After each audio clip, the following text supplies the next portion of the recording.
Hello, chaps. How's everyone doing? Hello. Guys, everyone, thanks for the 40 that you dived in here. I hope you liked that little intro video. We're kind of improving the production of Carrot Lane. We're just trying to keep improving it as we go along. Welcome to episode 14. Obviously, the last week has been absolute carnage. Guys, how have you been? What have you been up to? What can you tell me, Simon Burge? I was wondering how long that intro was going to go for. I'm getting a bit nervous. It might just, the whole stream might just be that intro looping over and over. It's weird because you kind of leave people on tenterhooks. I've watched live streams and I know that the coming soon thing kind of gets people in a little bit. And obviously it saves us the whole rigmarole of us faffing around on our phones trying to share it while the live stream is live. I mean, I feel sorry for the people that are listening to this on Apple Podcast because they must be sat there thinking, what the absolute fuck is going on here? I like music. No, I've been good. Yesterday was a great day for me. My team Norwich City won 5-0 against West Brom, so I'm on cloud 9 really. Oh, I love that. But yeah, no, I've been good. Simon, what about you? Well, I'm currently in a trance because of that music. I'm now. Simon, I just saw you put out a blunt before we got on here, mate. So yeah, no, yeah, I'm actually quite spaced out now. No, yeah, all good. I'm working away next week, doing some leadership work overseas. So It's amazing how it takes all week to plan the next week, traveling Holland, Germany, and all that kind of stuff. When really, I'd like to just be immersed in Web3. But there you go. Got to earn a living. It's just so much more fun than basically anything else we do. I mean, we were saying before we got on, Burgess jumped off. We're saying before we jumped on is that like this is just the most fun you have in crypto. Definitely. I was actually watching a video. It was Bren and I can't remember the guy's FVV or something. He's got a live stream and he's just saying it's just the most amount of fun you have, and it's just you can't really just explain it. Like when you get involved in these communities, it's just the most fun you have. It is, and you kind of one day, Simon. One day. What's that? One day, what? One day you'll be able to make a living, I'm sure, through NFTs and Web3. That's actually not what we were saying, but you just you dived off the live, so you've missed the tone of the conversation, mate. Yeah, thanks for that. No, I totally agree. And what you said then, Jayden, about that's why I kind of find myself missing out the middleman, which are coins, and just jumping straight into NFTs. Just where I want to be now. But got to still do a bit of work. Yeah, I think there's going to come a stage where people think, well, why am I holding coins? Because the only reason is the financial part, which I know is a big part of it. But it's kind of like the when you get the kind of everything feeling of NFTs, the financial layer, the fact that you can do things with it, like borrow against it, the social signaling, the organizing of community. And it's just then you see your coins there and you think, well, I might as well just rotate them into NFTs. And then when your coins go up and you can see that you can buy a shit ton of NFTs, then it's just like, it just makes absolute sense that the NFTs are going to be the thing that people eventually kind of rotate into. Just before we got off this call, I had a letter through the post and it was basically my car's MOT expired in September. And because I got I drive a Tesla, one of the older ones. I'm not trying to like drop anything in here or whatever, but in the back of my mind, I thought they didn't need MOTing because I took it into it. It must just be the UK that's backwards. So I took it into Tesla, but it needs but surely the MOT is for things like an exhaust and I know. I don't know. You probably know. Yeah, what is it for then? I'm being thick. I don't know what the hell it is. Yeah, and then now they've done a pivot on the EV cars, and they've said no. Now all of the EVs have got to pay tax, whereas before you didn't. So I've had a tax bill through the thing as well. So been absolutely stressing beforehand. Well, I'm going to go back to diesel then. Have you got an EV? I've got electric. Yes, I have. Yeah, I got it about 6-7 months ago, but it's not a Tesla. No, I love it. I love it because I can go fast, which my children tell me is not the reason to get it. I can pull away. I mean, listen, I've got it. It's sat on the driveway, but most of the time I just walk past it to the shop and I walk back and then maybe I drive to the gym. and then I park it. I'm in my car probably 2 hours a week. It's just like absolutely pointless being on the driveway. Guys, thanks for diving in. Obviously, really excited to do this one. There was a bit of noise on the timeline. I was reading some comments about this cycle being a little bit tiresome. This kind of like this feeling of getting out the gates, feeling like the financial conditions are improving, which they are. If you look at liquidity, interest rates coming down, everything feels better. And then I don't want to make this a political thing, but I think when politics kind of creeps into this, into our JPEGs, we have to kind of talk about it, which is this tariff thing. You know, we've got Uncle Trump across the pond pushing the tariff button, and I'm like, just give us 3 months. Just give us a 3-month runway of just not mentioning fucking anything. It's just like, fuck. I know. And did you know, actually, Jayden, just as we're going live, I saw something pop up on my feed saying, President Trump just about to deliver his key speech at Davos. Great. Now we're really competing. We're competing with Trump. There was a blog that was going viral on Substack, and that's a platform that obviously both you and I write on, Simon. And it was they looked at all the data of when he mentions it and what the strategy is. So what he does is he mentions it usually before a weekend, which I think he mentioned kind of at the tail end of the weekend. So then the market doesn't have time to adjust, and then it gives that little window for people who are on the receiving end of the tariffs to either respond, and then the markets to kind of recover. But then he also gives them like a 2-week buffer to say, right, this is going to be the date. If you don't kind of do what we say, which is he's a top negotiator. I mean, let's not pick the bones out of it. He's obviously a very good negotiator. But I just wonder that, you know, people in these risk assets, because for a lot of people, the only way out of the rat race and the only way out of the position that they're in is through these assets. And if you have someone who is quite vocal about those things on the timeline, and it directly impacts on your hopes and dreams or your ability to get out of the situation that you're in, I think it does have an impact on maybe who you vote for. But obviously I don't want to make this a political thing. I think for balance, I think what he has done on a commercial level for the USA has been brilliant. I think onshoring manufacturing. So there's positives to the tariffs. But I just think in the way that it's kind of impacting crypto. Did you guys have any thoughts on that? Or did you want to chime in there about that? Berge, any thoughts? I mean, it's one of those ones you just hate to see it as an investor, especially like you said, when things were starting to pick up. You know, people were starting to feel a lot more positive about 2026, and then kind of out of left field, I think this. You know, I mean, I know it's always a possibility that Trump, you know, throws something like this out there, but it's quite brazen, you know, you know, he wants to take control of Greenland, and he's threatening to use tariffs on Europe. Like, I don't think a lot of people had that on their bingo card.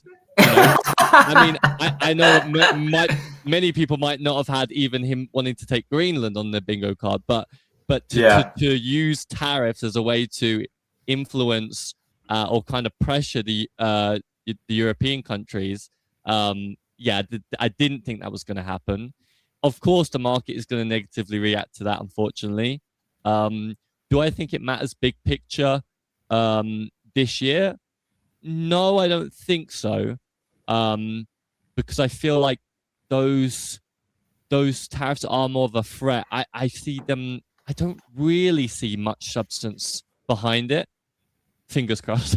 Famous last words. Listen, I'll preface this entire conversation because there'll be probably 90% of Americans, or maybe 80% of Americans watching this.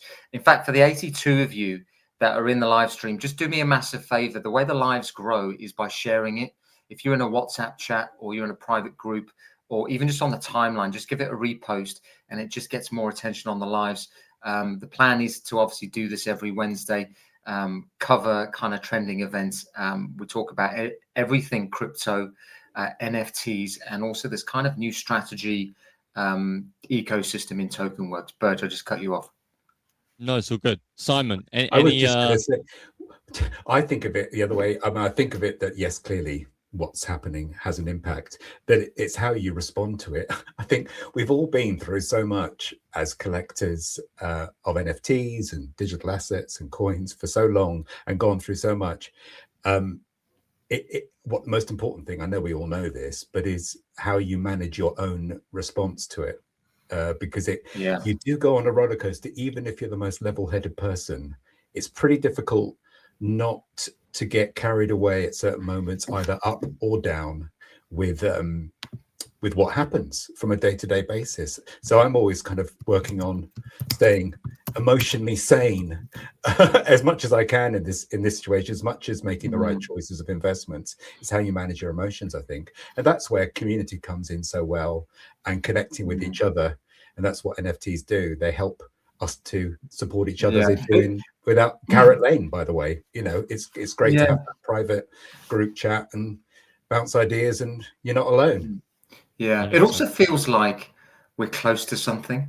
So it feels like this thing is really close, because a lot of people that lived through 2021 would have that feeling of just like complete euphoria, thinking you were a complete fucking genius. You got into these digital JPEG cartoon things, and now you were a multi-millionaire overnight on paper. And a lot of people had this thing in their mind that, oh, these built-in supply, the built-in supply friction of the NFTs just means they'll just keep going up because people don't want to sell them and blah, blah, blah. They had the same thing with meme coins. Oh, no. People don't sell meme coins because they're cults, and people with cult-like behavior don't sell. And I'm like, trust me, they fucking do.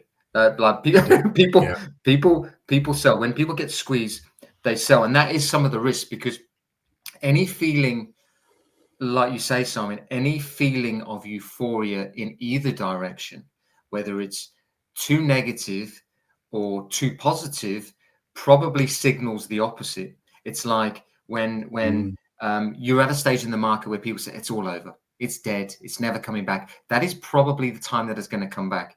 And then when people are saying it's kind of euphoric and this is just going to keep going up, blah blah, you know, the whole the Warren Buffett saying, and I know you like your Warren Buffett saying, Burge, about the be greedy when others are fucking fearful. Whatever they said. That's the one. Whenever I try not to. What? Greedy when others are fearful, and fearful when others are greedy. Greedy. I'll leave the quotes to you, my man, because you usually sort of cover those. Just starting with some of the majors and the coins at the moment. Obviously, Bitcoin has come down, a certain percentage. It's dragged alts down like 50-60%. But the NFT space in some of these individual collections have kind of held their own. Do you think there's something happening here in terms of people just going, actually, there is an element of price stability, you know, especially with some of these collections that have the strategy token that's perpetually buying the floor. So it's offering some price stability. Do you think there's anything in that, or do you think there's a Burge? Looks like you're nodding your head there, bud. Yeah, I mean, we've seen it with Vibe Strategy performing really strongly actually in the last week or so, and even with this kind of drawdown, it's still maintained 0.01, and it kind of rallied to that I think over the course of the last week. So it was up like, I think 50, 60, 70%. It was insane. I think what we'll see is kind of what we've seen last year in some of these drawdowns, which is you'll see strategy tokens not decrease as much as these other altcoins. That's kind of my take on it. Now, now that's not to say, like, if we keep seeing, you know, the market go down, then of course strategy tokens are going to go down, and strategy tokens will go down regardless with the market, but just not by so much. I feel like almost like VFriend NFTs, they're weathering the storm a little bit more. When you say strategy tokens, do you mean the actual token or the NFT? Or no, I mean the actual NFT token. Project. Right, the actual token. Like, I'm seeing Vibe Strategy here. Vibe Strategy is actually still up 9% over the last 7 days, whereas everything else is in the red, because of course over the last last 24 hours we've seen or 24-48 hours we've seen a drawdown in the market. So Vibe strategy is still, not only has it rallied in the last 7 days, but it's also maintaining as well when we're seeing the rest of the market kind of crash due to these macroeconomic conditions caused by Trump and the tariffs. Yeah. But I was thinking as well. Sorry, Jayden. Go ahead. I was just going to say, also the other thing about feeling okay in NFTs now that I've really gone even more full on in the last few months, is when you've got the likes of Gary Vee and Adam Weitzman really clearly not only just talking about them, but putting their money where their mouth is and really being present in this space. I kind of feel that that's a good sign. You got on the coin side, you got people like Tom Lee, who's telling us that everything's going to go to whatever it's going to go to by the end of January, end of February. Whereas actually you've got really good, sound businessmen and women out there who clearly are very enthused by the space and see something. They see the next maturing of this space, and they're getting involved. So I feel pretty good about it. Yeah, I think it's interesting when you see some of that. What it looks like to a lot of people in Web3 is that some of these founders are now just getting loud because they're back again because they can see the money and all these sorts of things, but they're never really left. Some of the accusations of some of these founders, but there's a thing in business which is momentum is everything, and you try and amplify the momentum. And if you can see the early seeds of a momentum happening, you try and amplify it. I've been watching certainly VeeFriends for obviously the last few years now, but I can see what he's doing with his marketing, which is very clever. He's using the physical stuff as a lead magnet into his live streams. And then in the live streams, he's upselling he's doing the card breaks. They're collecting the physical card, then realizing there's a digital version in NFT form. Then he's taken away the friction on Rarible, so people can just buy it with a card or whatever. So there's none of this faffing around with MetaMask and all this sort of stuff. And he's slowly just sleepwalking people into this collection, and he has 65 million followers. So it's like, I think this is just going to be a supply and demand thing initially. And then also I think that the individual characters are, there's a sense of collectability. On my LinkedIn at the moment, I'm getting a whole bunch of people who are thinking about launching NFT projects reach out to me. And I've been thinking, well, what makes the successful ones stand out? Okay, they've got credible founders, but what makes them really stand out? And I actually think it's the kind of taking the audience on the journey with you. There's a lot of projects that don't share any information about what they're doing, and then they just release it, and then they're hoping for a hit. If you look at Chimpers, they had a YouTube channel that had 40,000 people who were into art, and Oliver Timperley was documenting his art, and then he decided to launch an NFT project. But he'd shown all of these people how to do art. You look at Good Vibes Club; they documented the launch of the project over 3 years in a private Discord. So you've got these people who are fully invested on the launch day, and then all of a sudden this thing happens, and then the timeline are like, holy fuck, where did this come from? But actually, it's just the documenting and taking the audience along with you. Do you guys have any thoughts on that? I've got just a thought about what people like Gary Vee are doing, what other side are doing. This going back to what you said, where almost sleepwalking people in the nicest possible way into digital assets, and taking out that friction, appealing to collectors. So, for example, with Other Side tomorrow and the launch of Feels, which we might talk a bit more about later, what I really like about that strategy with Amazon Games is that it's going to appeal to impulse buyers on Amazon. There's a big audience out there who are not necessarily they won't be purchasing them because they're thinking, oh, I can use them in the other side. They won't be making that connection, many of them. But what they will be doing is impulse buying really cool looking things, and then discovering that they are digital assets. And then, of course, there's no wallet to set up. It's all done by their email account. And then they realize, I can actually bring these to life as kind of emojis and emotions that I can express with my avatars in a metaverse. But that will come later. So what I'm liking is this idea about, we said it before, Web3 collections and companies have got to stop saying, right, you've got to come to us because we're really cool. We're free. Actually, we're coming to you, and you may not really need to know all the other mechanics and all the other things it's going to lead to. We just want to engage you, make it fun, make it attractive, and then go from there. Yeah, nice one. Anything, Burge? No, nothing to add.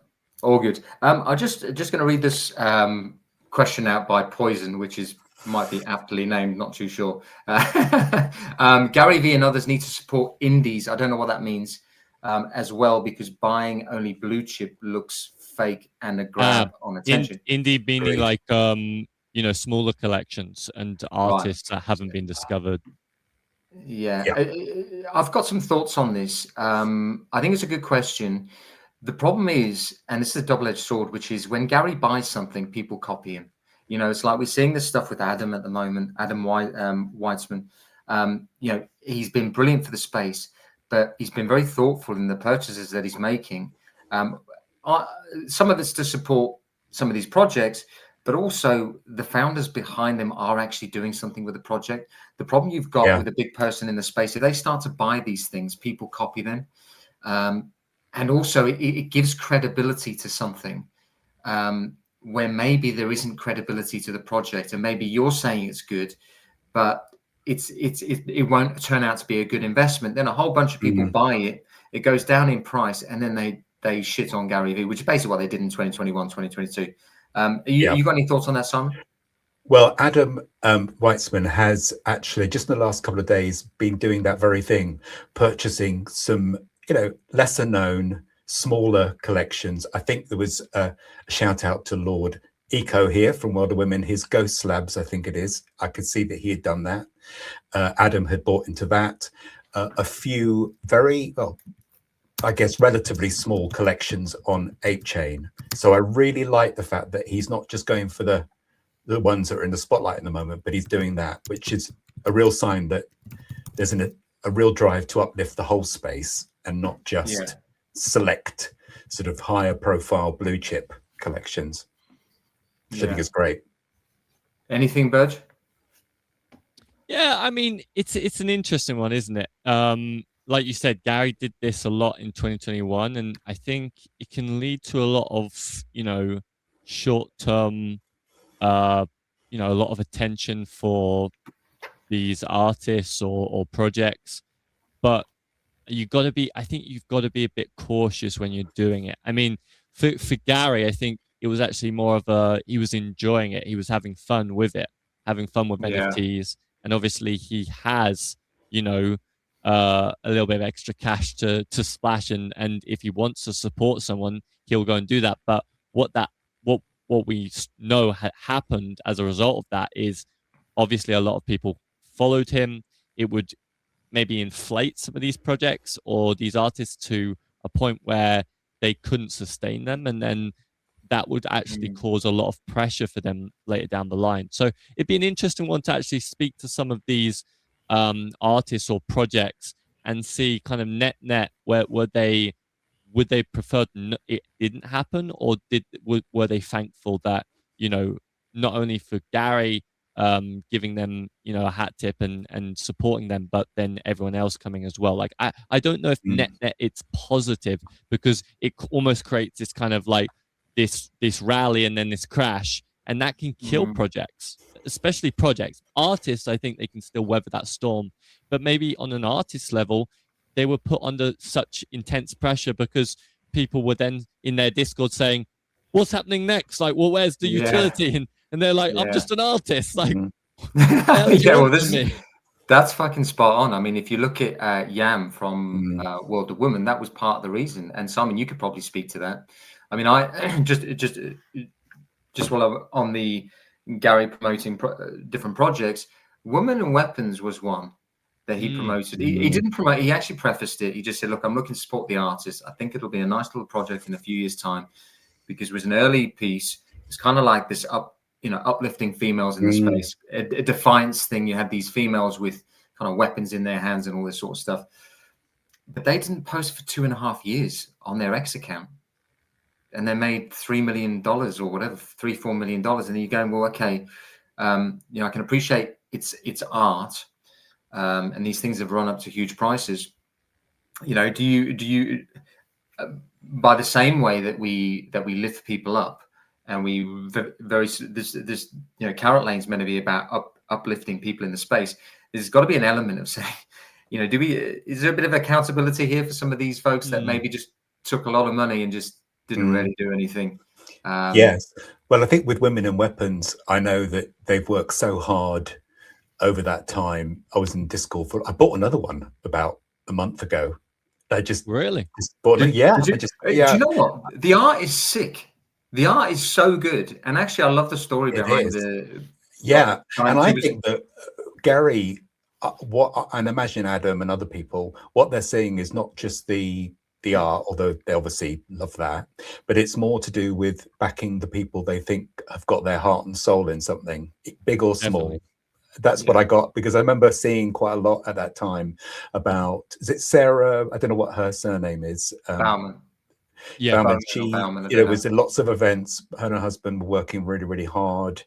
And I know the things are still ticking along in the background, I'm sure, for them. I know also she's just had a baby, and so they got a young family, etc. They've been trying for a while, haven't they?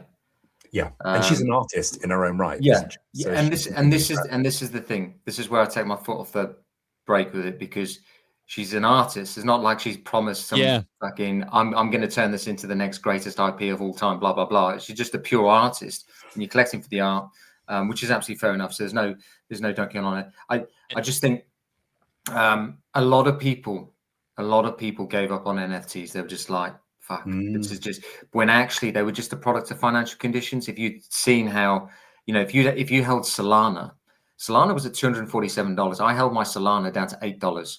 I probably needed medical attention, and then I was just like, and then I sold it. No, I actually bought a little bit more, but I should have bought. Do you know the story behind this? So Solana goes from $247. Yeah, it's 200. The whole FTX thing happens. FTX owns like 15% of the Solana. Then there's going to be something that I don't know. As a part of the bankruptcy, they were supposed to sell this Solana, but this wasn't going to happen for like 5 years. But the market overreacts. The whole Luna thing happens. Everything dumps, and it goes to $8. And we end up having this get together in London. Gary's there, and I ask him a question in front of everyone. I'm like, everyone's asking him for like life advice, and I'm like, oh, fuck this. This guy's like one of the best investors. This guy's like one of the best investors in the world. I can get his life advice online. I'm going to ask him straight. What do you think about Solana? And he went, he gave me he was like, look, I'm not good with currency. But he went, what about Matic? And I was like, okay, this is probably, I know you're a good investor, but this is not your forte. I'm just going to leave it. And then I was so certain on Solana because of the network effects and the fact that they had kind of like this network, the developer activity was outpacing Bitcoin and Polygon, and it was like second in line to Ethereum. And I thought, no, this is just going to fly. Yeah. This is going to fly. Bert, you wanted to dive in there, bud? No, I mean, also, like, I look at like the volume on Solana as well. It's absurd. Like, Solana is just like, maybe I'm looking at this wrong. It's $4.7 billion of volume. Like, I'm pretty sure it's one of, like, barring Bitcoin and Ethereum, I think it's the next highest. No, I was gonna say, yeah, I mean, it's insane. Solana is an insane one. I think I remember going to a talk at the first VCon, and the room was packed full of people. And it was just this talk about Solana. But to see it like crashed, it was really interesting when it crashed down to $8 or whatever it was. There was a lot of believers had kind of, that was it for them. But there was this small pocket of people that still believed in it and were ride or die. Like they were going to the end. They were going to zero if they had to. And it's really interesting to see that kind of how that can save something like Solana. I mean, now you see it at $127. So about half of what it was at the all-time high, maybe. Yeah, and actually, I'm really heartened by the fact you said, Jayden, that I didn't realize this, that Gary Vee doesn't really know a lot about coins.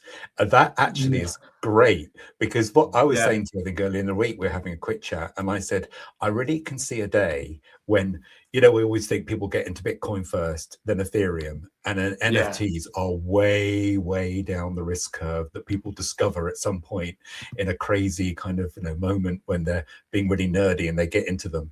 Whereas I can see a time, especially when you have the collectibles kind of spotlight in your mind with it. It's not necessarily NFTs, it's just owning something scarce that's fun and gives you all sorts of kind of experiences you wouldn't get from owning a coin, that people 100%. Kind of start that end sometimes and then start discovering the coins later. And it's great to hear that someone like Gary is, well, I don't really care about the coins, don't know much about them, just like my collectible. Yeah, no, I love that. You know what I mean? Yeah. But you know what? There's a level of self-awareness there that he's just like, fuck it. He's invested in all these things anyway. The NFTs are just much more interesting because of the social signaling layer. But I'm going to come on to the thing that you wanted to share. However, just for the 158 of you that are in the live stream at the moment, just do me a massive favor. Just give this a share. It's how the live stream grows over time. Obviously, give myself, Burge, and Simon a follow so you never miss a live stream again. I'm going to do the shameless plug, put the notification bell on. It's not a bell anymore. I think it's just a post thing or whatever. We were due to have Adam Weitzman on the show. He's probably listening right now. But in homage to him not being able to make it, I want to show you guys a video that we came across. One of the things that really surprises me, certainly about businessmen who are at the very top of their game, is the ones that have a lot of humility, and it tells me a lot. It usually says that they've seen some shit or they've made a lot of fuck ups, but they've come through the end of it. And I think that humility comes through stuff like that. There's a viral guy on Instagram. He does these interviews with billionaires and millionaires. I think it's called School of Hard Knocks, and he goes up to people and he interviews them and he asks them a few questions. Just look at the fucking humility coming out of this guy. I'm just going to add it on. Just bear with me 2 seconds. Right, I'm going to zoom in on here. Let me just get the volume up. Okay.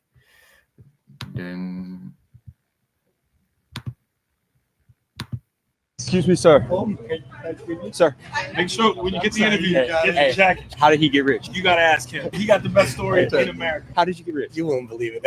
How did you get rich, man? How did you get rich? I shred junk metal cars for a living. You shred junk cars? Yeah, it's not that glamorous. Yeah. How long have you been an entrepreneur? It's got to be like 40 years. And what's the most amount of money you made in a single year? Net 60 or 70 million. Shredding junk cars. Yeah. Could I interview you for a minute real quick? Yes, sir. Do you think everybody's built for entrepreneurship? I mean, it's tough. My eyes are bloodshot. You don't sleep much. It's not that sexy. How did you get the money to start your business? Did you have a lot of money when you started out? No, loans. I took bank loans. I was really over leveraged in the beginning. It was a total shit show. Are you actually?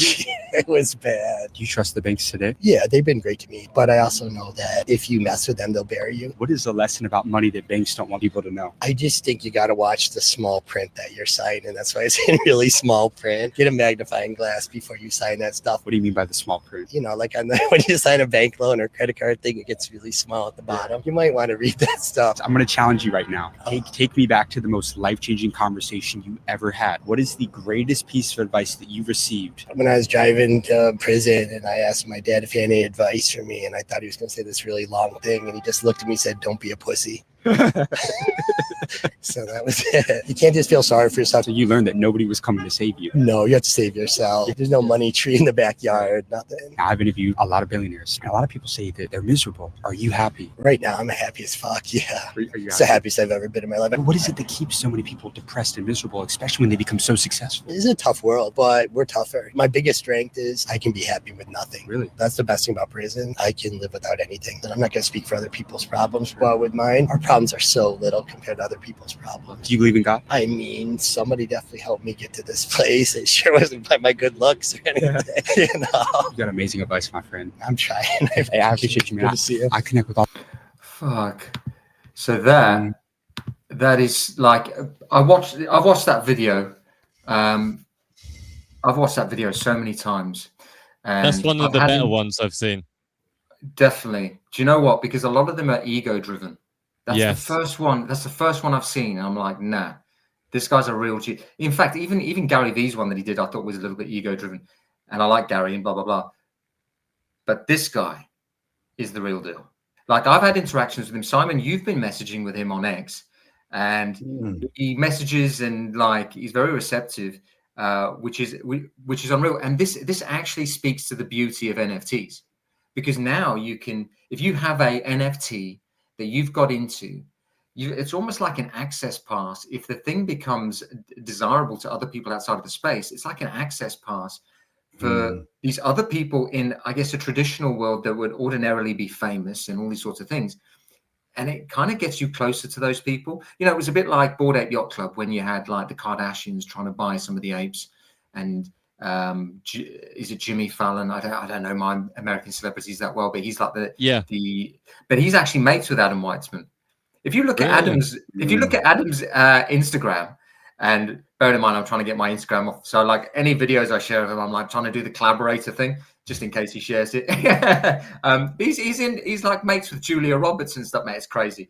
Anyway, but this is the beauty of NFTs. This is the magic of it. It is. And just seeing how he is. He's what a lovely guy, what a humble guy. But I imagine where he needs to be, clearly, when he was talking about small print, you know, he's got an eye for detail, clearly. You know, he's not clearly bright, very bright, knows what he's talking about. But maybe that he focuses that energy when he needs to, but actually as a human being, he shows up as he is. It really reminds me, just triggered a thought, a memory. Yeah. When I was very, very young, 400 years ago in my early 20s, one of my first jobs. You've lived 5 years. You've lived 5 lifetimes, my friend. I did. I worked very briefly at this. I worked at the BBC as, you know, the kind of runners in TV, in studio, who basically go and get stars. I'm just going to interrupt you.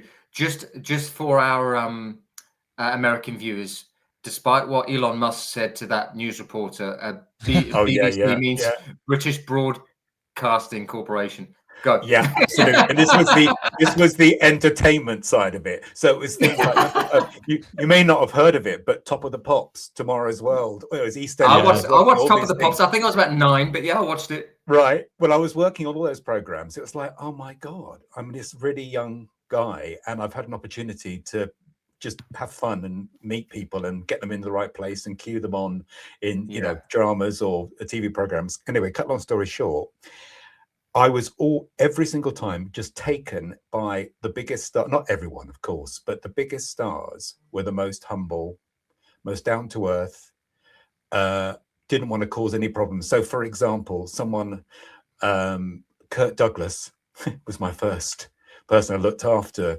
movie star, and he was the most lovely chap, saying, you know, I'll come and get me when you need me. I'll be over here. You don't need to worry about me. And he even signed a little autograph for a friend's birthday card at the end. I said, I'm so sorry to ask. What a terrible thing to do. And he said, it will be a great pleasure for me, Simon, to sign a little birthday card for your friend.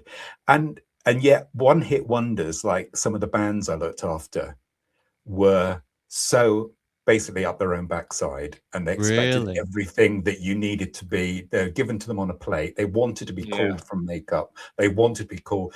It was like so patronizing, and yet the really big players, the big stars, were just generally lovely. Paul McCartney, he was standing in the studio saying, you don't need to come and get me. It's okay. I will be right here. You won't have to faff or worry about me. I'm right here. And thank you. And by the way, Simon, maybe we can have a chat later. Like, remember my name. And I do think that there is it's the something human there. being There's that something matters. there, isn't there? I think that them being like that is part of the reason of how they got to the level that they got to, and maybe were able to sustain it. And to your point, Simon, talking about kind of Gary and also Adam, I feel like they have that humility as a human, as an individual, but then when it comes down to business, they can be killers. Like Gary often describes himself as a killer in business, but a good human being. And I think a lot of people can't kind of see like how those two things coexist, but it's just compartmentalizing different things. In business, he wants everyone to win, but he also wants to succeed himself, and he's going to be an absolute killer, and he's going to play to win. But when it's all said and done, then if you've won as well, he's not like, fuck that guy. He's still a good human being when it comes down to it. They're the teams we should be backing in NFT land, right? The collections. It's the likability. It's like when I spoke to Ty Gio, it's just the likability of them. You just like, you kind of like these guys. They're doing well, but the likability of them is the icing on the cake. Because I also don't think, because these are community tokens, I don't think you can build a successful community if you're a twat. Like, true. It's just not gonna, like, if you're inherently a dick, some of your DNA is gonna filter through into that community. Absolutely. And actually, when I go into that Good Vibes Discord, it is like a different fucking planet in there. And when I spoke to Ty, his DNA, his community are living his DNA, and that's a big thing. And that's not a very easy thing to do. That's not and that's also not an accident. Like, he's not doing that by accident. This is a boots on the ground, one-on-one thing. I just want to come to Tay's question. Well, it's not a question, it's more a statement. He said Garrow recently bought a Messi striker. I was just actually looking at my phone. I wasn't ignoring the pair of you. I was just I saw this yesterday. I saw this yesterday. You didn't think to fucking say anything. I forgot, but I was on OpenSea. I was looking at the Crypto Striker collection. I just thought, I'll have a look and see what's sold recently.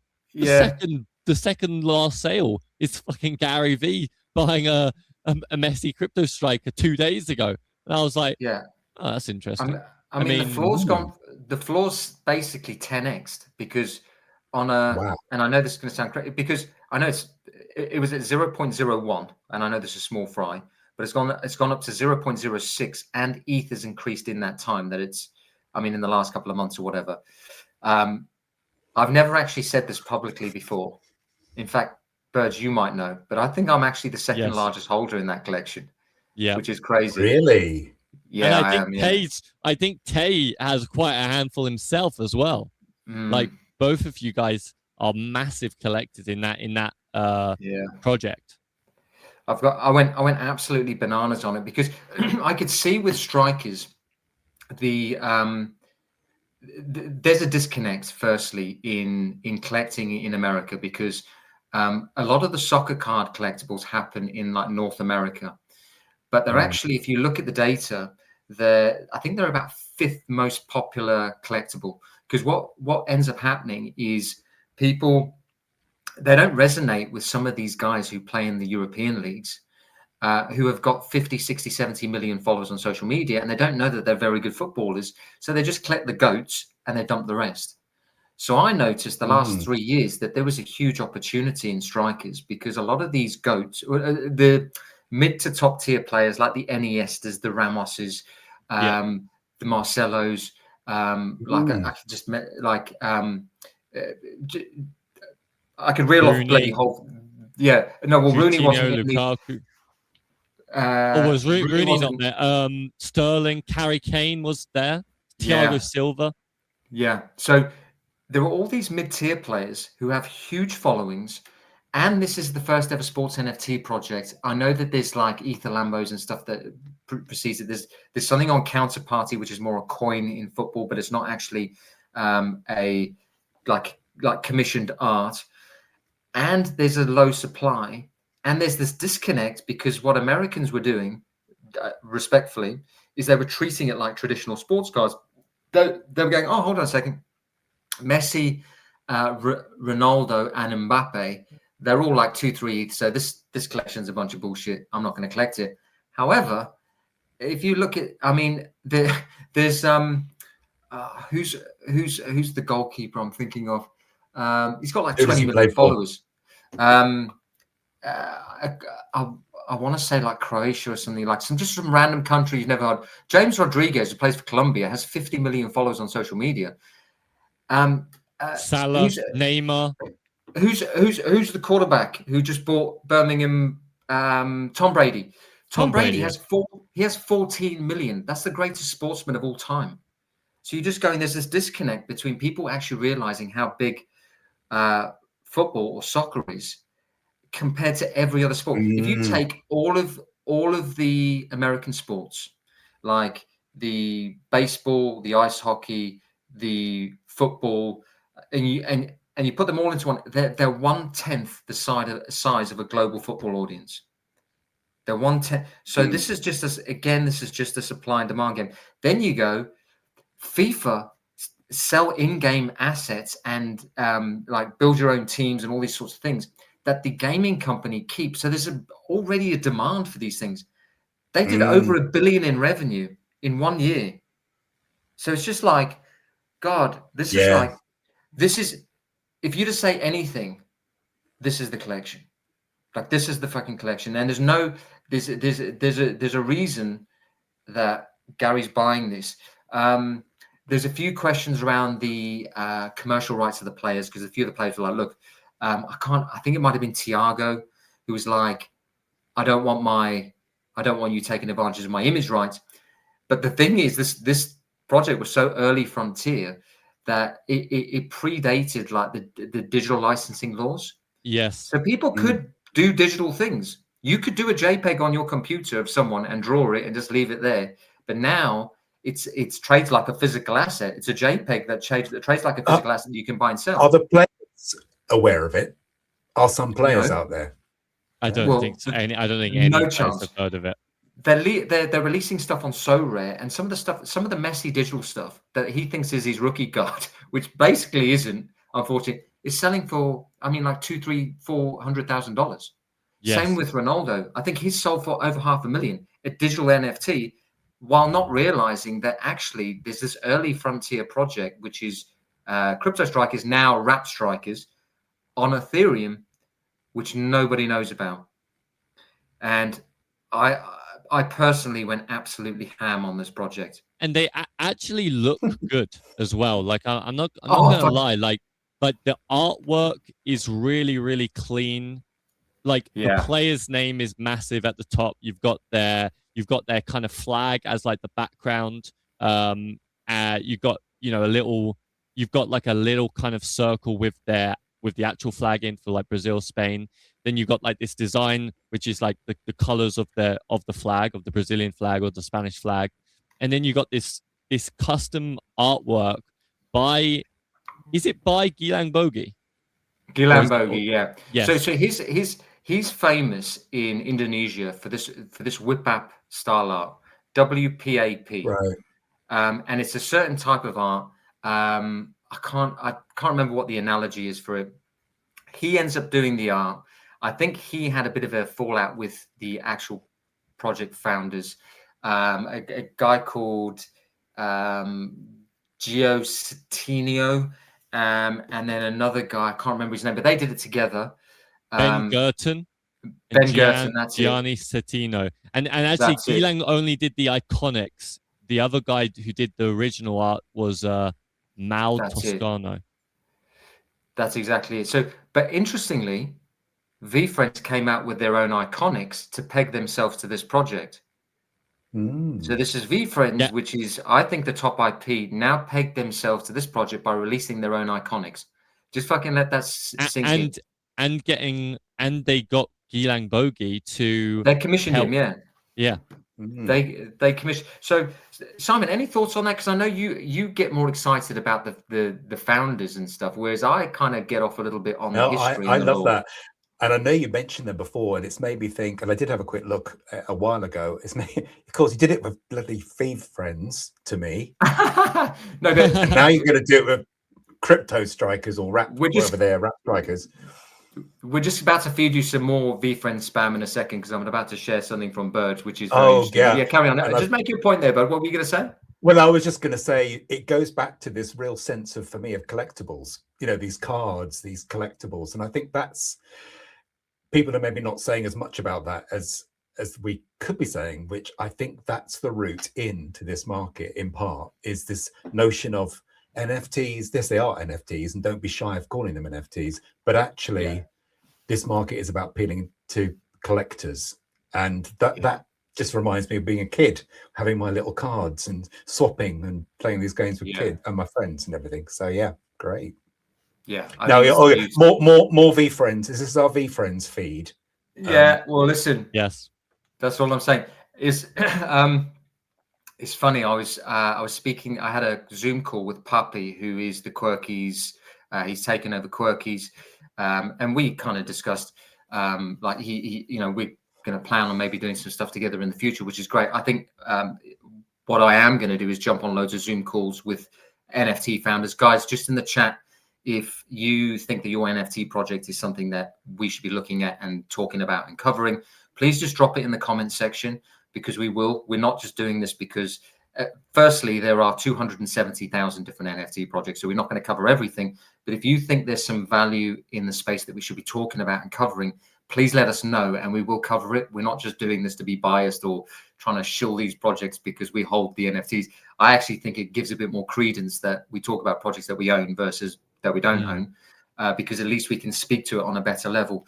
But I was speaking to Puppy, and really interesting. Quirkies, great little project. A little bit of a cult feel because it's like this kind of streetwear. I was going to say emo type feel, but it's not. I don't want to whatever. I don't even know. I was going to compare it. I was going to say something, but do you know what? My monkey brain just goes into controversial mode, and I was just going to say a swear, and I was thinking, no, hold back, and then I was going, and then I was going, no, say it, and I was like, oh fuck, don't say it, because this is on. It's what goes on when you're trying to speak, isn't it? I'm just like, I've got about fucking 900 thoughts. I've just spilt my bloody cheap Red Bull all over the table, so it's all over my keyboard. Maybe it's the Red Bull. Well, I haven't had a sip yet, and do you know what? This stuff isn't actually Red Bull. It's like it's Red Thunder. And have you been sponsored? That's brilliant. Not yet. It's from Aldi, mate. This is 39p a can. So to our American friends across the pond, that's less than $1. So it's basically like drinking fucking petrol. But oh my god, it's good. You get pins and needles in your face, and you get the hairs on the back of your neck up, and you're like, right, I'm ready for the live stream. Let's fucking go.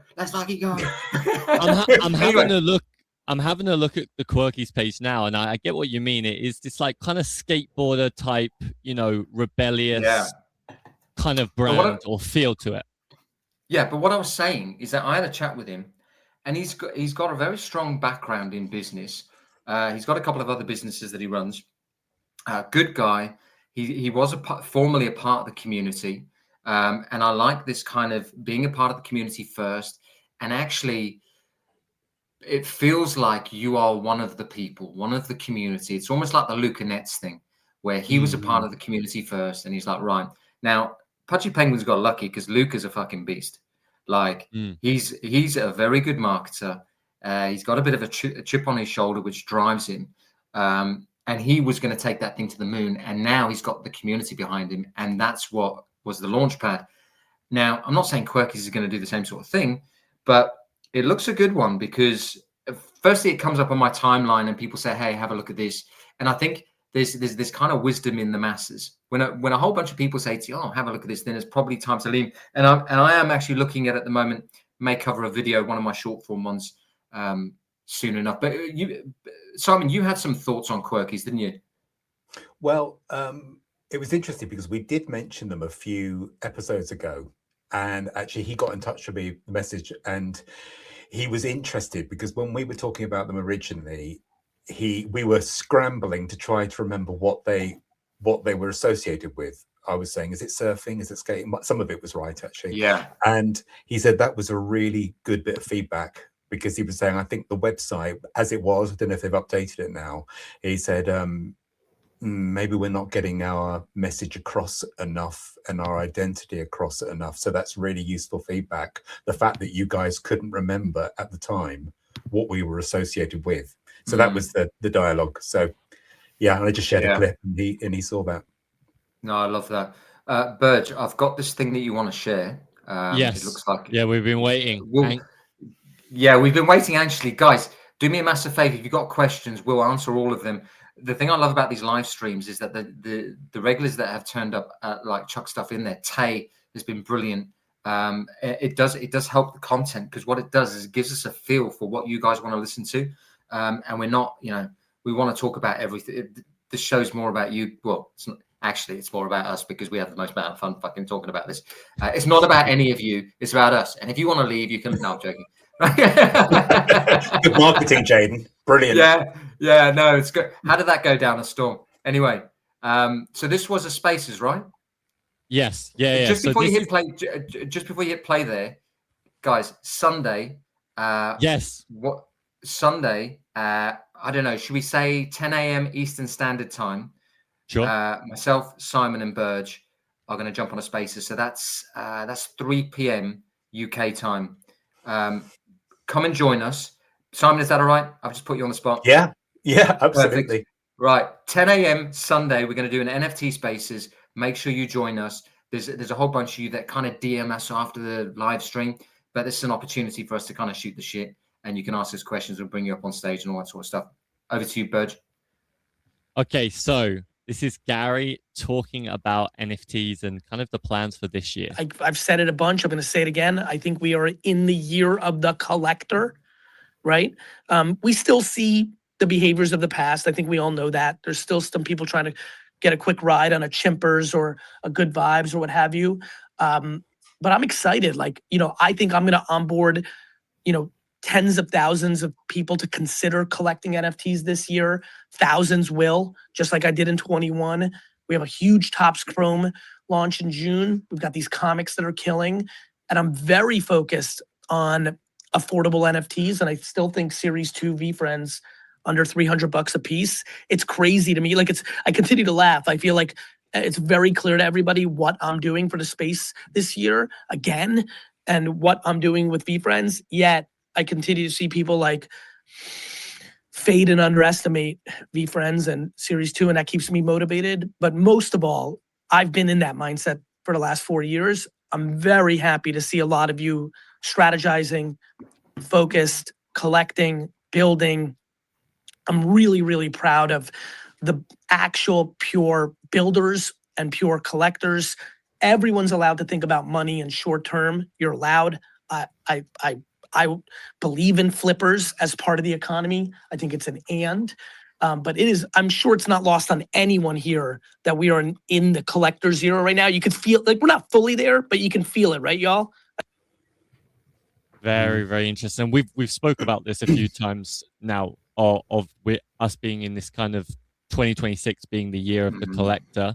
But interesting, I think, to hone in on that point of him saying, look, I'm gonna get tens of thousands of people to consider NFTs and hopefully on board at least thousands of them to actually end up buying NFTs. And if whether that is, and the way Gary does it, I don't think Gary isn't like one of those people where he's trying to guard those people and keep those people for himself, i.e. buy VeeFriends and only buy VeeFriends and screw all the other projects. He's not like that at all. When he's onboarding people to NFTs, and we've seen it happen in 2021, they are people who enter the community, the NFT community. They are the people who then end up buying a Chimpers, a Good Vibes Club, a Pudgy Penguins, a Bored Ape. The people, and you see it from some of the big people in the space now, or just some of the people who've been in the space for the last 5 years. They're people who might have been introduced by Gary, and then they've actually made a name for themselves as the cool cat maxi. or the Pudgy Penguin maxi. So these are really people who are positive, net positive for the NFT space, but they go out and they buy and they really get involved and they buy a lot of other NFTs. So it's not, I don't think this is just a positive for the VeeFriends collection. I think this is a positive for the whole space. Yeah, agreed. As you said, it goes back to that collector's thing again, doesn't it? It being the year of collectibles, it doesn't have to be called just NFTs. And I really like the fact that, again, he's uplifting lots of other spaces. Interesting, he talked about flippers as well. So there's a place to flip for flippers, and we've probably all done a bit of flipping. I have occasionally in our website. With your middle finger by any chance? No, okay. The part of that joke is you're not supposed to say the punchline, and I see what you mean. You did a Ricky Gervais on me there. Very good, Simon. I like that. Ricky, it's interesting. I like a bit of Ricky. Yeah, it's interesting, Burge, when the people are saying about it's the year of the collector. I think a lot of people on the fringes got a little bit bummed out by it, because a lot of people thought that the contract capability of the NFTs was going to be utilized almost like a share in a business. And there's a lot of people, because Gary did hint and a few other founders did hint, and you saw it with actually Mando and Rec guys, that they did give away shares. So they gave away an economic share of the business to people who are holding the NFTs. And now when you just say, it's just going to be a collectible, I think people get a little bit bummed out, but they don't actually realize that collectibles actually outpace fucking everything. And if you lock it in place as a collectible first, and then on the back end do something with the contract, and I think, some of the smart founders, some of the things that they were saying on the timeline is they wanted price stability, because the volatility scares ordinary people off. This is why ordinary people aren't in this space. So they wanted price stability. So if you think like a business owner, you go, right, okay, how do I get price stability? Well, you realize there's a cycle. So adding value when it's in a down cycle makes the most amount of sense. So I think you ride the liquidity wave, because these things are naturally going to go up because they have a Lindy effect, because they've got communities that have survived. So then they're going to go up. Then as a founder, you think, okay, I need a trump card up my sleeve. No pun intended. Simon, you didn't laugh at my joke, mate. That was a good one. No, that was a fucking good one. thinking. I just couldn't. I kept thinking about Trump then when you said that. Yeah, I agree with you. Actually, I was going to say, Jayden, just one on that. The other thing is, if you listen to Raoul Powell, he was saying in the advent of everything, the everything of AI, that there'll just be an abundance. Then actually, he was saying it just the other day, that things like collectibles and art, and where there is a limited supply, and where it's real, it was done not by AI, it was done by artists, and because again it's got limited supply, it's just gonna blast off. And the other thing you just said as well, Jayden, which I love, is, as you say, people coming in from the collectibles door and then discovering that not only is it a collectible, but it's a pass into amazing experiences. You can step into the metaverse, you can use it as a ticket to something, you get an airdrop, you become part of a community, it activates stuff. It's an ongoing process that keeps giving beyond the collectible itself. Well, that's pretty compelling if you're a collector. You suddenly discover, my God, I can do all these other things as well. But as you say, it comes later. Later. I mean, I think just back to the point I was making about the founders having that thing up their sleeve, which is, these are contracts. So you can add something to the contract. As soon as Trump and Melania, sorry, I've got this Red Bull leaking off the table here because I spilt it like an absolute idiot. I was trying to put myself on mute while opening the thing and it just didn't turn out. As soon as the Trump and Melania token launched, all bets were off with the SEC and any type of thing of royalties impinging on NFTs and all this sort of stuff. I think if you're a founder, you're going to keep a trump card up your sleeve, which is, well, the ace up your sleeve is going to be when the market's down, you drive utility, because then you go, okay, hold it, because the thing that happened last time was the prices were high, and then what the founders did was like, oh, well, the price is really high, so we better actually do something with the token. So then they sent people merch, and then they did an event which was like Tin Pot or whatever. I'm not talking about Bored Ape Yacht Club or even VCon or whatever. Those are great events, and I'm sure there were a whole bunch of others. But what people then had was something to measure the value by. So it was like, oh fuck, my NFT is worth 50 grand, and they've sent me a $78 hoodie, and it's coming away at the fucking seams here because they've just shipped it from China. And you're like, holy shit, this might be overpriced, because now you've got something to measure it by. It's like the perfect analogy I once heard was the technology companies in the early days, actually, it was better for them not to make a profit because they were valued on their future potential. As soon as they made a profit, which was like, I don't know, 50 million or whatever, it looked like a minuscule amount. And actually the market responded negatively to it because they were like, hold on, that's this is interesting. If it was making a $200 million loss, but they had future expectations of this thing making a, people just fucking pile into it because they go, oh, well, it's the speculation of what it might be or what it could be. And actually, you were saying there about, so in a way, what you're saying, I think, is that when the prices was going crazy in 2021, it put pressure on the founders to try to meet trying to meet something they could never meet and have a bit of a knee-jerk reaction to it. Because if it's something's $120,000 or something, and then you're going, well, we must do merch, we must do this. How is it ever going to match? There's just going to be NFT. What it made a lot of those founders do, I think, and those teams is go for really kind of outlandish goals which had a high degree of risk. And actually, I think a lot of those teams ended up, losing a lot of that money by going for these, like really outlandish promises that they were making to their community of, oh, we'll release this video game, let's say, and it's going to be massive. It's going to be really immersive. It's going to be amazing. And then you play the demo of the game and you're like, well, this is not great. And it's like, games are hard. Yeah, games are hard. These weren't game devs. What did you expect? But the problem is they were having to make those outlandish promises because they were trying to satisfy the community when these NFTs and these projects were going sky high. Obviously the community is like, well, what's happening? Like what's going to happen with this project? And they were having to think of like the most high risk, high reward, possibility to kind of put forward to their community and be like, well, what about this? But the problem with that is if it's high risk and you're a team that doesn't have the expertise or the experience or the knowledge to execute on something like that, then more often than not you're going to lose. It's not going to succeed, and you're going to end up wasting a lot of money. And that's what I think That's what I think happened with a lot of these projects. One interesting comment I had on one of the videos, it was the famous artist Coldy. He now follows me, which is amazing. And we've kind of reached out to each other. If he's watching this, we're going to get him on the show at some point. But he said, and look, people who've seen the 60-second videos that I do, they are a little bit rage baity because they go on TikTok and Instagram, but it's the thing that drives the views and actually gets me in front of the audience.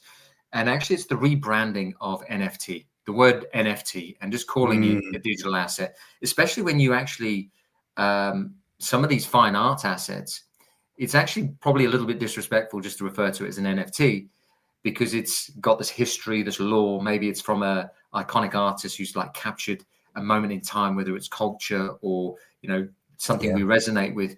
And then you call it an NFT, and it's kind of like a little bit disrespectful. And actually, he didn't quite call me out on it, but he just said, I actually think just calling these fine art pieces that are on the blockchain NFTs probably doesn't do it justice. And I thought absolutely fair enough. Yeah, I'm all for taking feedback.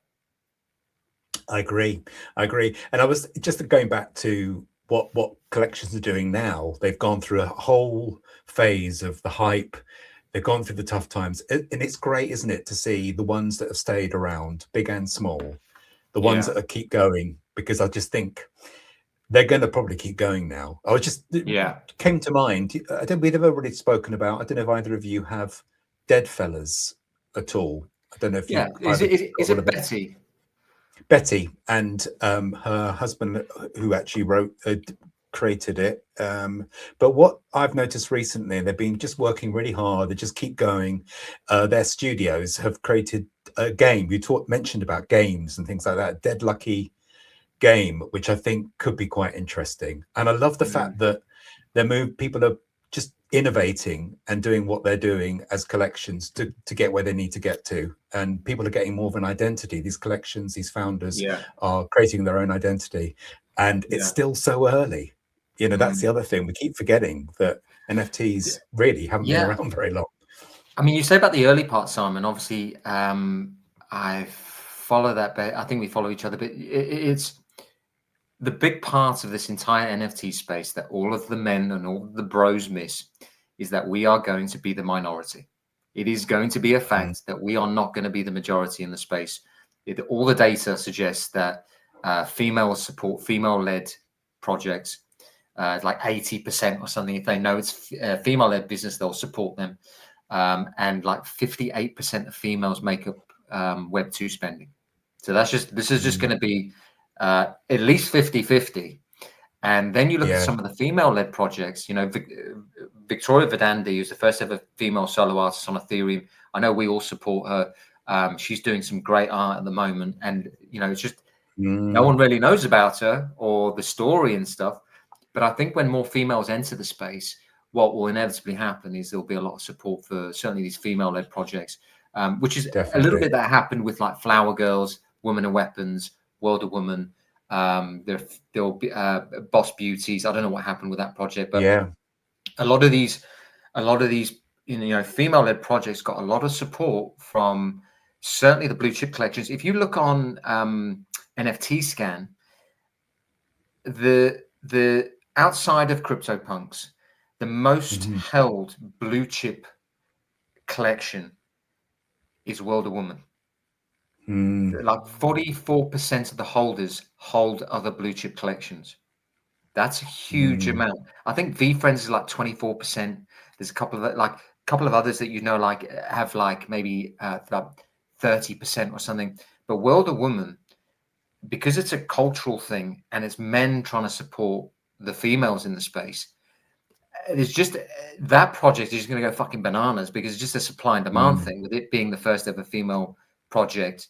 I know there are a few others like Fame Lady Squad before that, and there was like some Russian gang who took it over. I don't know, but I know. Yeah. The long and short of it, this is the first one that popped off. And actually, having met V, I've got a lot of confidence in the project because she's absolutely she's incredible. And you posted about you know, the ones that you thought would be good collections to think about, and one was the Wow Galaxies as well. And I've got you know, you said you had a lot of your strikers. I think I've got quite a lot of the Galaxies, not a lot of them, but I've got quite a few because I just collected them over because they're very good price. It's beautiful art. And I know a lot of people at the time were saying, some people said, oh, Yam's art's far too close to the first collection. But if you actually look carefully, it's so detailed, so intricate. That's what I've always loved about her art. The eye for, I mentioned this before, but she actually the Galaxy collection is almost better, I think, well, subjectively. Yes, very, very detailed and really creative. But what was fascinating, although she said it, and she said, well, she has OCD, she said, and so her desire for making things exactly right and getting things perfect was, you know, really put a lot of effort in, and you can see it, and it's universal. It's funny you say that about the detail stuff. That same behavior does not help you in entrepreneurship, which is why she's probably stepped back from the project, because it's actually the craziness and the plate spinning and actually you need to be a little bit ADHD to be able to deal with all of this shit, whereas she's very singular focused on the art, which is why maybe she couldn't manage the community aspects of it. So and she never, I don't think in her mind she had no idea where it was going to go. She just wanted to create a really beautiful stunning collection because that's what she wanted to do. And it is the art hits. I just want to highlight some of the comments that people are making. Just quickly go over them, and then Simon, I'm going to come on to you because we discussed offline that we were going to do a niche little section. Nerd Simon? niche. No, it wasn't nerd niche. It was what was it? It was I even said niche nuggets. Niche nuggets. Niche Okay, nuggets. But I realized Cool. it's actually we're going to call this nerdy nuggets. Are we going to call it nerdy nuggets or niche nuggets? No, Yeah, probably guys, niche nugget. Niche nugget. Niche I'll do nuggets. it We don't really want to quick. isolate people who are actually nerds, do we? So No, we I am a complete nerd. So that's we want to make the show inclusive, even though we're 3 males. And niche nuggets by our resident nerd.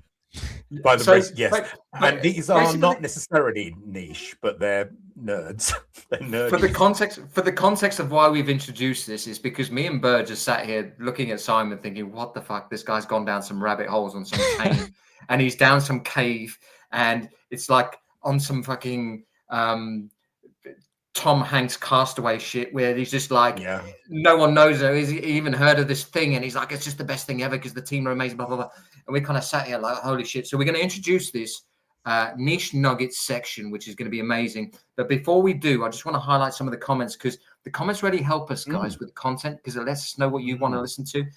Poison has just messaged, interesting. He did say in a live space years back that he was bullish on us. He's on about Adam Weitzman. Adam is doing the right thing. He comments on our post and is a genuine guy. He is a genuine guy. We're all major fans of him. He did say he was a big fan of the show, which I'm glad about. Mikey DLS. Yep, for the 350 plus people that are watching right now, Mikey's just reposted the stream. Please, guys, if you can give us a repost, a like, share us out to a couple of your friends on the DMs, that'd be greatly appreciated. Legend. Yeah. Nice one, Mikey. Be more like Mikey. Share the stream. Bull MK Trich, great listen so far. Just so you know, it can go downhill from here because there is still like I don't know how long we stayed. We could butcher the rest of this, mate. So if you listen until the end, let's just see how it goes. That's why he said so far. He was like, well, I'm not going to say it's a great listen just yet. Yeah, and that emoji is one of those. So it could be a thumb down by the end of it, but who knows? And then Joshua has just commented. Joshua ST, hi my friends. Joshua, good to see you. And then Mikey's just commented, this show rules. Mikey, you're an absolute legend. Is that the Mikey from V Friends? No. Where do I recognize that avatar from? That is it Gutter Cat? No, I'm being tested here. It's one of the older ones. Yeah. I think it's going to be a big one. David Chiji, who is also in our group, guys. We have a private group. There's 65 of us that are getting into these plays and trying to not front run everyone, but kind of make some of the best risk adjusted decisions. If that's something you want information on, just hit the link in my bio or drop me a DM. But David Chiji has shared the live. Okay, he's put on there, Mikey Degen Tunes. Yeah. And then Tay has reposted the stream. Simon, over to you for niche nuggets. This is where we sit back. We're going to put ourselves on mute, Burge, and we're going to sit back in a trance and listen to this. Magical niche nugget. It might make you go to sleep, actually, but we'll see. It's okay. I've got cheap Red Bull, so we're good. Good. Literally, I just did a little bit of research and made a few very quick notes, so I'll make this really fast and people will know about some of these stuff. So Animoca Brands, who have a strategic partnership with Cool Cats, and they're based in Hong Kong and very much the digital entertainment field. And I'd never even heard of this collection. They acquired something called Play Somo, which it's like monster NFTs, with a strong IP. But what I thought was interesting was they're designed specifically for the TikTok platform and generation. So it's appealing to the TikTok crowd. And then I had a little search and I said, well, do these resell, or is it just, on any of the kind of known marketplaces? And they do on OpenSea, apparently. I just thought that was quite interesting that they're connecting with the generation on TikTok, or people like my kids. Maybe I should tell them about it, actually. Those are the people who are more digitally in tune, right? They're the people like the TikTok generation is by far the most digital generation there is, and exactly. As the younger generations come up, that each subsequent younger generation is going to be even more digitally immersed.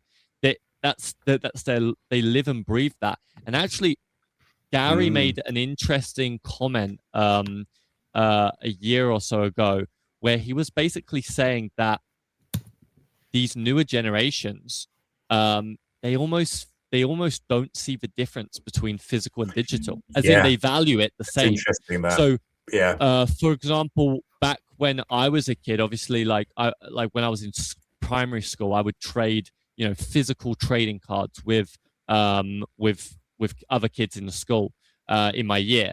Nowadays, I think what he's saying, let's say I did own something digital back then, which I don't think would have even been able to exist. But let's say there was a digital trading card back then. I would not have valued them the same. I would have overly valued the physical one because that's the one I could hold.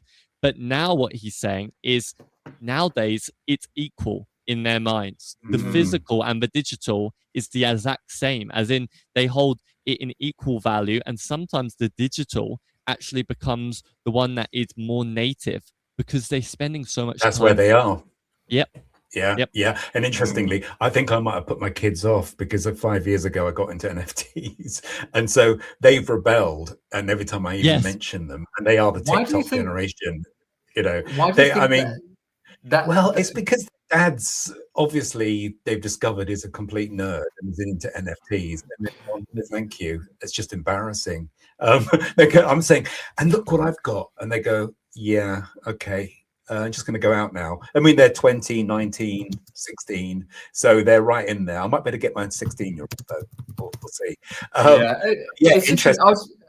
I was going to ask you, and I'll let you go on with your thing, Simon, is that it's interesting that how there's a huge amount of, I won't say older people, but like middle-aged people who are kind of like getting into these things. But yes. I think it's more the kind of nostalgia. Like I know Crypto Skulls, if you look at the audience there, they're plus 35. They're plus 35 and up. And it's because it's got that kind of Atari 8-bit feel to it and that nostalgia that people think, oh, yeah, I recognize that. And then they, I'm just. But it's the same, actually, Jayden. It's the same with AI. My 3 children, they're actually fairly anti-AI. They probably don't realize half the time they're using it, whereas I am completely into it. So that's another interesting thing, isn't it? And it's actually, this thing is flipped. Yeah, this thing is flipped, where there's people who are 50, 60, 70 who are using ChatGPT, and then the younger generation have now turned into their parents because they're going, oh, no, it's not going to be a thing, blah, blah, blah. But actually, you're not interested. But I think the older generation now have the pattern recognition of, oh, I fucked up on the internet in 95. I thought social media was a bunch of bollocks. I didn't think the iPhone was going to be a thing. I didn't think all of these things were going to, I didn't think crypto or Bitcoin was going to be a thing. And I deny now anything that comes onto my plate. So now I think they've got the pattern recognition. Go on. That's the thing with you. A lot of times when you get older, you start to think, oh, I just wish if I'd been into this when I was younger, because if I'd put some money in back then, but we forget that the younger lot are too busy, doing whatever the fuck they're up to, which isn't like, they're not thinking about making God loads of money. They're not thinking about jumping on the next like trend that's going to last the next several decades, or that's going to be the future of technology, like NFT. That's not how they're thinking. So I think that's why you get the older generations who've been through a few different technological innovations and maybe passed up a lot of times on it, and now they finally said, no, I'm not going to let this one pass me up. This one I'm going to dive into because I really believe in it. That's why I think you get those older generations that actually adopt it even before the younger generation. Because when you're a kid, when you're 16, I heard of Bitcoin when I was in secondary school, and it wasn't like I was like I didn't like it. I thought it was interesting, but it was out of my head as fast as it was in my head, because it was just not something I was thinking about. I wasn't thinking I'm going to make millions of dollars. I wasn't thinking I just thought, oh, that's an interesting thing. And then, you know, in the next hour, I was thinking about something completely different, and I never went back to Bitcoin until it hit the news like 5 years later, when there was a crash or a massive rally. So it's kind of this weird juxtaposition. I agree, and I think because for example, so I'm just going to dive in there. Sorry, I'm going to let you. I'm going to let you finish your point. No, go for it. Yeah. And no, you finish your point. But then what we're going to do, guys, is we're going to dive onto the stuff that's happening in the TokenWorks ecosystem. And then make sure you chuck any questions that you have in the chat. I've got a few little nerdy, let's go 2 or 3 niche nuggets, but just to say, I've been through, you know, before the internet, before mobile phones, all that kind of stuff. So I've seen, as many people have, you know, these new breakthroughs, and they fascinate me. My kids have not gone through that. Everything's almost served on a plate for them digitally. Yeah. And so they're going to probably get into it inadvertently a different way, which goes back to that whole thing about the play, whatever they are, who are now on TikTok. You know, they're appealing to them without even knowing that they're NFTs. Exactly. Quick ones, just quick fire. I've talked about it before. You know, we've got TokenWorks and we've got Punxsutawn, all that kind of stuff. On Bitcoin, Node Strategy is the equivalent, a flywheel mechanic, and they only buy node monkeys. They've got 569 node monkeys from what I can see, and they've already burnt 15% of the token. Wow. So that's interesting. And got the fields. Is that more than any on Ethereum? I don't know, actually. It's probably worth let me have a look. Because I'm just having a good look there. Although how much percentage was it? I think, I may be wrong, 15% token burn. Good Vibes Club standing right now at 18.8% of the token supply. Wow. I've been noticing that's been happening. Yeah. It's like when I spoke to Tyler Durdith, Bert, when you and I spoke to Tyler Durdith, one of the things he said, which actually makes a lot of sense, is that these things that have these NFT projects that have these strategy tokens, they become as almost like a hedge, almost like a gold hedge against crypto. Because while crypto is fucking plummeting, these things are going up because of this kind of like this call option on the floor, which is just buying the NFTs, burning the supply, and it's holding the price up. So it's kind of like this uncorrelated thing that you're investing in, because actually, when you think about it, you're making a decision on the productivity of the business, provided that the business is market buying their own token and is keeping this flywheel going. Then it becomes: is the business productive? Is it making revenue? Has it got a surplus of revenue? Yeah. Then with Good Vibes Club, they have the royalty baked into the contract. So if there are sales, they can actually feed the sales back into the project. It's the most fucking perfect thing I've ever seen in my entire life, which is not correlated to crypto. And actually, if you want any sanity, it's probably a good thing to have access to some of this stuff. Just throwing that out there, not financial advice. Goblin Town, Goblin Town, 22.9% is the leader, but Good Vibes is definitely a notable one. And even Chimpers at 12.9 and Bored Ape at 10.5. But I'm going to share your screen in a second. Just quickly, so they're only buying node monkeys though. So that says quite a lot for that. A couple of things. Feels on Amazon Games launching tomorrow with Other Side. The animated emotes can be used in the and they're hoping they're going to get spontaneous buyers across the marketplace doing that.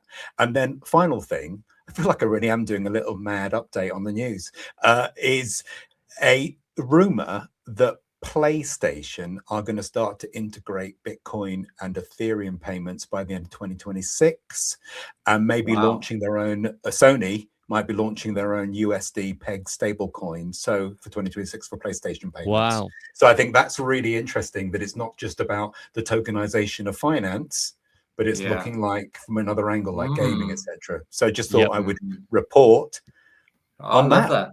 The biggest one on gaming is by far GTA 6. GTA 6 could change the game. If they launch with a token attached to it or any sort of integration of the blockchain with a token or with NFTs kind of baked into GTA 6 or as a component that they can add further into GTA 6. GTA 6 is, for people who don't know, is probably the most anticipated video game of all time, and you know, if they implement a bit of blockchain into that, it could be crazy. It's all going to happen. It's all going to happen. Yeah. Simon, I think that segment has legs. I think we maybe change it to niche nuggets under 2 minutes or something. And we, no, I'm only joking. And I just fire it off. Yeah. And actually, me and Burge don't interrupt you because that's part of the problem. Burge, you've got Simon, brilliant as always, my friend. Very good. Burge, I'm about to share your screen. I believe we're going to get into the punk strategy ecosystem. This is the kind of perpetual flywheel that's buying CryptoPunks. I believe there's 39 in the protocol. I'm just going to share your screen. So, Burge, look, I'm not a massive TA guy. That looks like a kind of a wedge pattern that's showing on the chart. What are your thoughts on this? I know that's the 3-month one, which is looking absolutely fucking ugly. But there's, we spin these charts the way we want the way we want the narrative to work. In fact, can you do it on the 7 day? The 7 day is so basically the max is crazy. I know. Oh god! Do you know the tippy top? Go back to that one with the max. Do you know at the tippy top of that max one? There were a whole bunch of people that we all thought we were fucking geniuses. We're like, this is a trade. God, we had the same behavior as NFTs and meme coins. Like, it's not, it can't go down because these punks are just going to sell. Punks are just going to go up. Blah blah blah. And then the old tariff button, the old tariff nuke button got hit a few times. Anyway, so the key thing is this: punk strategy it's been pretty stable over the last, I would say, month. It's maintained around this. You know, it's been above 0.03 for, as you can see, for basically the whole of January, and we've just started to see it slide a little bit in the last few days, following the comments from Trump, talking about the tariffs on Europe. But in general, it's been pretty consistent. You've always, even when we've seen it kind of draw down, maybe 10%, 15%, we've usually see it rebound. That's one of the things that I like about punk strategy the most. Is it feels like there's this committed group of buyers and holders where when it goes down, you almost inevitably see it rebound once it gets to a certain point. Now, what we have seen in the past, though, we have seen it go down and then rebound, and then it goes down even further, and then it rebounds. But now we've started to see that kind of that it kind of start to go back in a better trajectory, where it doesn't seem to be heading downwards constantly. Yeah. No, I think I like the thing is that obviously the volatility is kind of like the benefit and the feature of this thing. True. But I think the thing that people miss is not. It's actually the trading around it, because they're trying to apply this. This is not a normal coin that you can trade around. You know, it's like even if you were in, say, Vibester or Chimster or one of these other performing ones, you know, you've traded into that, so that's a 10% rake. You trade out of it, it's a 10% rake. Then you rotate. Let's just say your mother token is this punk strategy one. If someone just joins the live stream now, they will have no idea what we're talking about. They'll think we're talking absolute Martian. However, for the ones that do, this is for you. You then trade into the punk strategy. That's 10%. Then you trade out of that because you want to take profits. You're trying to outtrade 40% plus a tax event on any of the profits. There's none of the best traders in the world can do that. So I think what a lot of people are doing is they're just kind of sitting on their hands, because you've kind of seen a solid kind of like 10K wallets. It's just stabilized at 10,000 wallets. People are holding on to it. And the beauty of that is the longer they hold on to it, it creates this Lindy effect of them increasingly more likely holding it into the future. So then it becomes, well, do you think that there's more people going to come into this? And I always think that price is the best marketing tool. Discoverability is not good on this. I mean, we've got to be honest. It's very trying to say, PNKSTR to someone who's holding a bit of Solana. The discoverability of it makes it very hard. And also the explanation around it. Because you've got to remember, not everyone knows what CryptoPunks are. So there is that. However, price go up and number go up is the best marketing tool. And I just think this is going to go fucking bananas. I did actually write a blog on it. Punks OTC, who's he's quite a famous punks collector, was actually vehemently against it, just said it was a bit of a Ponzi scheme and all sort of stuff. I wrote a blog on Punk Strategy, and he actually shared it, and he I don't want to say he backtracked, but he kind of said, "Oh no, I share a lot of things. It doesn't mean I agree with it." Blah blah blah. So interesting. This is going to be an interesting one, but guys, this is not one you trade around, because you can't out trade the fees. And just while I'm on one, if you look at gameplay in poker, I'm not a major poker person, but when I was doing the research on this, the rake in poker being high changes gameplay, because it means there's less winners and people fold less. Oh, sorry, they fold more, so they don't engage in gameplay. And it's the same with crypto. If there's less winners at the table, not as many people engage in it. Now, there is already an audience here, but that's just something to bear in mind. So I agree. I was going to say as well, the other great thing about this is, all while this is going on, more and more innovation is and will take place on token works, won't they?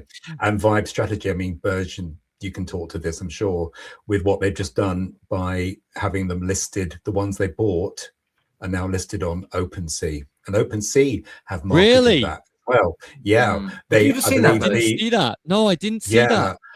I saw that, and what I thought was really interesting was that OpenSea said, we got to support token works. We're going to so that is quite how they've done it? Little factor. That's massive. No, that's always something that I thought that should have been there from the start. And that actually, when I found out it wasn't the case, where these relisted, where these the bought NFTs that were held by the protocol weren't available on OpenSea, it was really something that sadly. Have you seen how he's done it? No, I haven't seen. How did they do that? Go, just flick on Adam Rhinotic's page, because he does an explanation on there. He's basically, just flick on it and you can share your screen, or your screen shared already. I mean, I can read it out. Yep.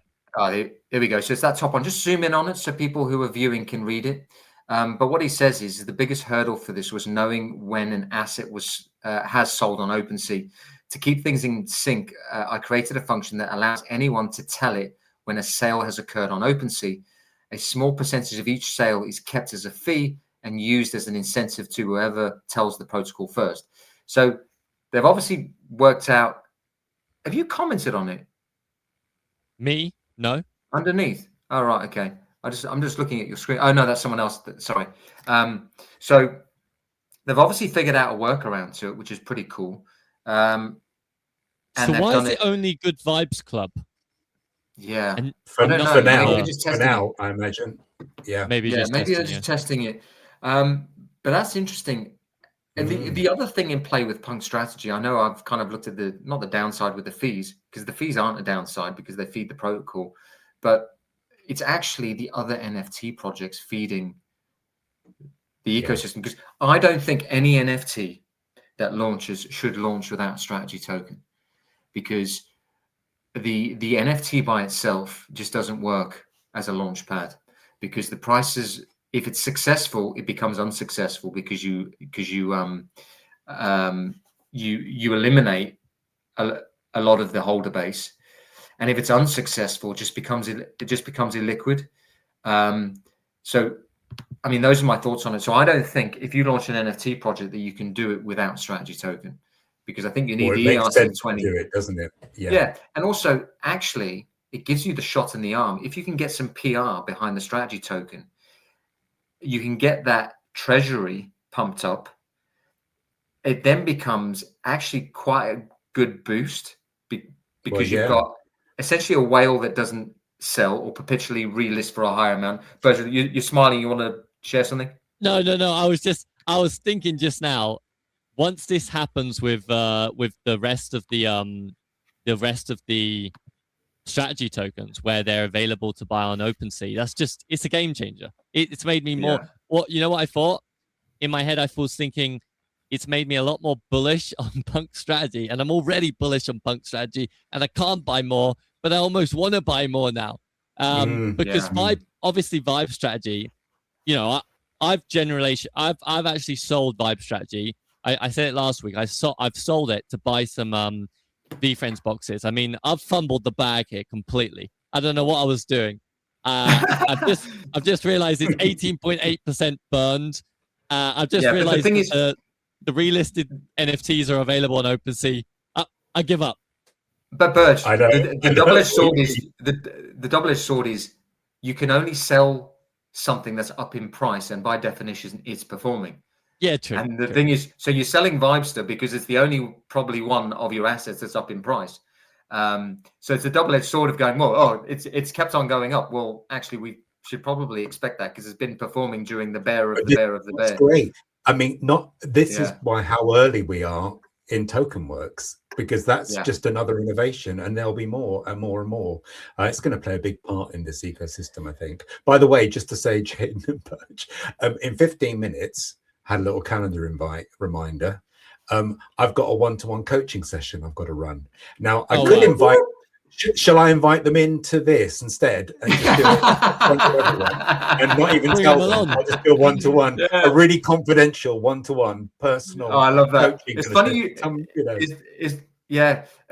guys. Just so you know, and I just want to give you a quick update. Myself, Simon, and Burge are going to be jumping on a Spaces call 10 a.m. Eastern Standard Time on Sunday. We're going to try and do it as a regular kind of supplementary thing to the live streams that we're doing. So come and join us. We'll make sure we're hot on the invites and stuff.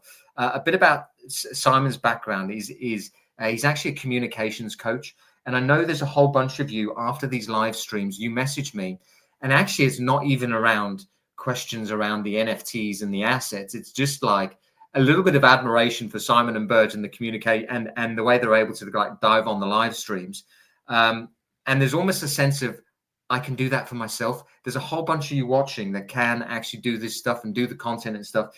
And sometimes it just needs someone just to give you that little bit of confidence, a bit of a framework to help you put your best stuff out there. And for a lot of people, it's almost like a bit of validation just to say, yeah, you can do this. So I highly recommend that if you head to Simon's bio, you can jump on a call with him and he's going to help you with your communication. Thank you. He's top draw. As for Burge, he's a bunch of bullshit. Don't actually listen to him. He's Burge. Actually, no, I'm only joking. Burge, we've again give you a bit of an update with what's happening with Carrot Lane. Is in the future, we're going to look to lean into some of the in-person meetups, especially in the UK, especially like NFT Paris kind of falling by the wayside. Burge is unbelievable at organizing these in-person events. He's got this fucking ridiculous, weird, I was going to say autism talent for it, but that would have been derogatory. But you're actually very good for it. You're very good because they run like us. See, monkey brain again. Don't say the thing. Don't say the thing. And this is where I start. I was actually thinking during this live of that event that I'm going to host. So yeah. As you were saying, the first event, and probably going to host it next month, and going to invite along anyone who's into NFTs in the UK. So if that's you, hit me up on the DMs. But we're going to be inviting the Carrot Lane community, the VFriends community, Chimpers, WoW. So yeah, really looking forward to that. Yeah, it's going to be a good massive venue. We're going to need one. We're going to need one. Do you know there's such an appetite for people in NFTs to meet. You know, I'm doing a lot of stuff on LinkedIn, and there's so many people messaging me saying, "Geez, you know, it's about time." You know, they're obviously part of these communities, but some people are based in the UK in different areas, and the meetups are a thing. So that's something that we're going to do, guys. I'm gonna end the call there because we've been going for some time. Just for those of you who kind of missed the live streams, they get emailed out from the Carrot Lane Substack, and you can watch the whole thing back. So if you go onto carrotlane.com/subscribe, or just hit the link in my bio, you can find it there. Otherwise, it'll be on X, or it's on Apple Podcast and Spotify and YouTube and all of the places that it needs to be. Just wanted to say a massive thank you to everyone who's tuning in. You guys tuning in and sharing the streams is the reason why we get to do this. It's literally the most fun part of my week. I know it's the same for you, Simon and Burge. 550 plus people. 550. That's insane. Leave a comment right now. If you're here, if you're listening, leave a comment right now. Let us know if you enjoyed the episode. Insane. Leave only nice comments. Only nice comments. Yeah, only nice comments, please. Oh, but talking about comments, there is one there from Bull who's saying about vibes, which is quite interesting. Yeah, he's saying that this is the first attempt to test functionality. Talking about large concentration at the current price. Yeah. Talking about the Very NFTs being available for sale on OpenSea, which I think that's a game changer for me, because like I was saying before, when I realized that wasn't the case, it really hit me, because I just assumed they were going to be available on OpenSea, but now that actually can be, and that they're going to be working alongside Token Strategy and OpenSea are going to be working alongside and together on this. Really bullish. Really cool. Yeah, I love that, guys. I've loved this episode. This is literally the favorite really great part of my week. Thanks for tuning in, everyone. It's been thoroughly enjoyable. Until Sunday, 10 a.m. Eastern Standard Time, we'll be in Spaces, and then obviously on a Wednesday, it's 8:30 Eastern Standard Time. Come and join us, talking everything crypto, NFTs, the TokenWorks ecosystem. It's been a real good one. Until next time, guys. Jayden, I can't be there. I'll be abroad. No, Simon's not with us. Do you know what? In the middle of a training course, as I'm running a training course and a program in front of about 30 people, I'll get my phone and say, I don't care about you. And then I'll just beam in. Guys, no, Simon, this is what you have to say. All of you are peasants. I've got people in Web3 who need to see my face, because there's 600 people on a live stream that need to see me, because I've got some good shit to say. 30 people? And all of you, my God. 30 people. Yes. I don't get out of bed. I know you're paying me, but that's not the point. I don't get out of bed for less than 500. There's 500. Do you know what? You can actually do it as an upsell. You could do a bit of a Ron Burgundy. I don't know how to say this, guys, but I'm kind of a big deal. I'm kind of a big deal around here, Okay, listen, we butchered this ending more than enough. If you guys want to keep up with the recording, go to carrotlane.com/subscribe, or hit the link in my bio. We'll send it out to you. Love you guys. Birds, thanks for joining. Simon, thanks for joining. We'll miss you next week, bud. Anyway, love you guys. Everyone, take care, everyone. Bye-bye. Bye-bye. See you. Bye.